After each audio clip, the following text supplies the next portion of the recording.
इस वक्त हमारे साथ मौजूद है मुकेश तिवारी जी। सर, आपका बहुत बहुत वेलकम है थैंक यू, पंजाबी न्यूज़ में। Thank you. Sir, Punjabi movies की अगर हम बात करें या फिर हरियाणवी की बात करें, बॉलीवुड का लेवल कुछ अलग है। आपने बॉलीवुड में काम किया है, तो वहाँ से आपका हरियाणवी मूवी में आना, मतलब ये कैसा डिसीजन था? क्या सोच के आपने ये डिसीजन लिया? मुझे लगा कि ये मेरा ज़िम्मेदारी है, क्योंकि एक तरीके से हरियाणा में हरियाणवी पिक्चरों में पहली फ़िल्म है कमर्शियली जो बनाई जा रही है, कि एक पूरा एंटरटेनमेंट के साथ-साथ। तो मु तो इनको कोई फ़ेस वैल्यू चाहिए थी, इन्होंने कहा। तो मैंने कहा यदि मैं ये योगदान दे सकता हूँ अपने ही देश की एक बोली और भाषा के लिए, तो इसमें बुराई क्या है? तो मैं नहीं सोचता कि हिंदुस्तान की किसी भी भाषा और बोली में काम करने से एक बॉलीवुड का एक्टर छोटा हो जाता है। तो मतलब यहाँ के जो हरियाणवी मूवी जिन्होंने ये भी कहीं न कहीं जो डायरेक्टर है, स्टोरी राइटर है, ये पंजाब से है। तो मतलब आप तक अप्रोच किस तरीके से, कोई कनेक्शन कैसे हुआ ये? मुझे नहीं, मुझे जो आपके चौपाल वाले हैं, उन्होंने मुझे कनेक्ट किया ओके। और उनका जो ओटीटी प्लेटफ़ॉर्म भी है, वो भी है। तो उनके सीईओ हैं मिस्टर अजय, तो ही कॉन्टैक्टेड मी और मैंने स्टोरी को लेके मेरे ज़्यादा क्वेश्चन्स थे कि इसको प्रोफ़ेशनल तरीके से बना रहे हैं कि नहीं बना रहे हैं। जी। कई बार क्या होता है कि बजटिंग में भी प्रॉब्लम रहता है, not for my fees exactly. कितने मिनिमम बजट में आप पेश कर रहे हो? क्योंकि अब मिनिमम चीज़ें तो लगानी जी, होगी। जी, जी, बिल्कुल। तो उन्होंने बताया नहीं कि बिल्कुल प्रोफ़ेशनल और पूरी बातें खुल के हुई, देन मैंने बोला ठीक है, तो मुझे कोई इश्यू ही नहीं है, फिर तो करता हूँ मैं। तो सेट पे मतलब मूवी की शूटिंग के दौरान ये सब चीज़ें आपने देखी कि सारी चीज़ें प्रोफ़ेशनली हो रही है, कैसे हो रही हैं लाइक? देखिए, मैंने दूसरे तो मुझे नहीं पता, लेकिन जब मैं कैमरा लगते हुए देखता हूँ, डायरेक्टर को सीन कराते हुए देखता हूँ, तब मुझे समझ में आता है यार, मेरा प्रोफेशनलिज़्म वहाँ तक होता है। मैं ये नहीं कहता कि मेरा खाना हयात से आना चाहिए या 5 स्टार से आना चाहिए।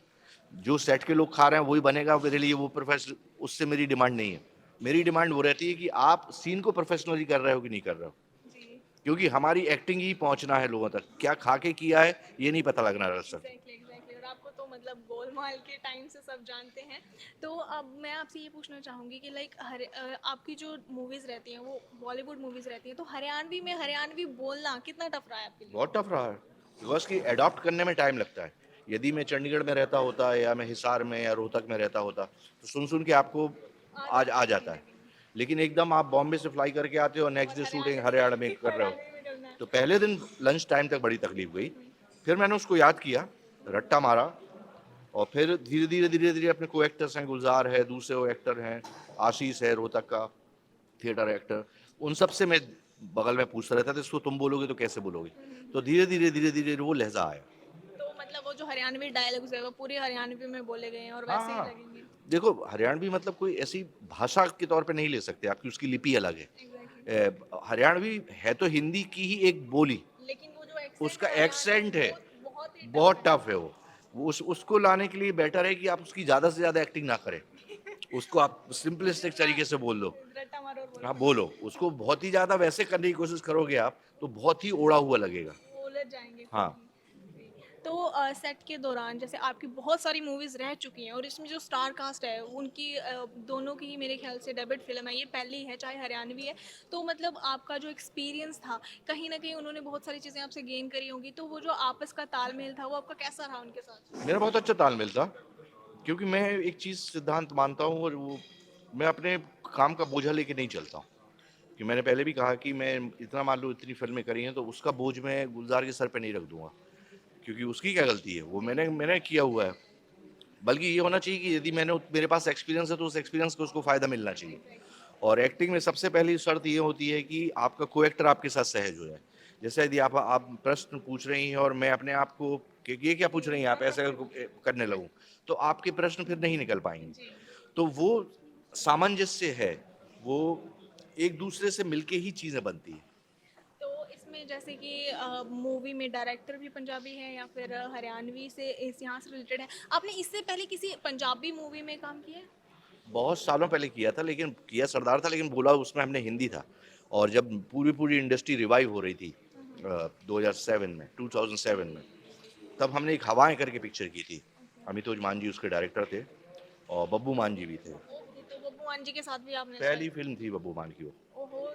मतलब अगर हरियाणवी हो रही है तो भी आप उसमें हो, और हुँ, अगर बब्बू मान जी की बहुत ही, उनको तो मतलब लेजेंड माना जाता है पंजाब का। हैं भी लेजेंड। जी, तो उनकी भी अगर पहली मूवी थी उसमें भी आपका बहुत योगदान रहा है, मतलब मेरा वहाँ पे योगदान नहीं, मैं बोलते उसका हैं पार्ट रहा हूँ। कहीं न कहीं, बट फिर भी एक नोन फेस होने के कारण बहुत सारी हाइप मिल जाती है। नहीं, ऐसा नहीं है, मैं ज़्यादा भ्रम में नहीं रहता हूँ। लेकिन आज देखिए वो बब्बू जी का क्या जलवा है। जी, एग्ज़ैक्टली।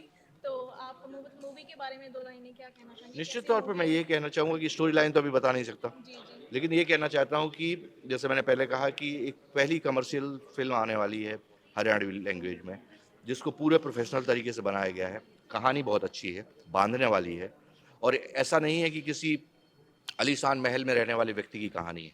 एक मिडल क्लास हीरो की कहानी है कि उसका जीवन कैसे बदलता है, कैसे उसमें रंग बदलते हैं, कैसी परिस्थितियाँ हैं, कैसे राजनीति उसको प्रभावित करती है, कैसे थोड़ा-सा और इसमें लोग उनका गैंगस्टर का भी शायद।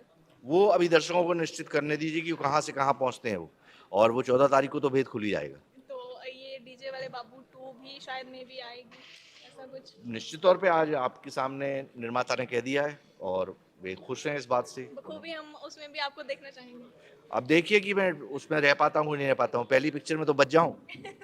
ठीक है। तो सर बहुत-बहुत कांग्रेचुलेशंस थैंक यू, आपको। Thank you. मैं यही उम्मीद करूँगी कि मूवी सबको बहुत पसंद आए। आप भी जाते-जाते हमारे ऑडियंस को थोड़ा-सा मैसेज दे दें कि आपकी जो ये मूवी आ रही है 14th अक्टूबर को ज़रूर देखे जाके। तो निश्चित तौर पे मैं अपने दर्शकों से हाथ जोड़ के विनती कर रहा हूँ कि 14 अक्टूबर को आने वाली है डीजे वाले बाबू हरियाणा में और इसको ज़रूर देखिएगा क्योंकि आपकी अपनी फ़िल्म है और आपके अपने प्यारे से सिंगर गुलजार उसके हीरो हैं।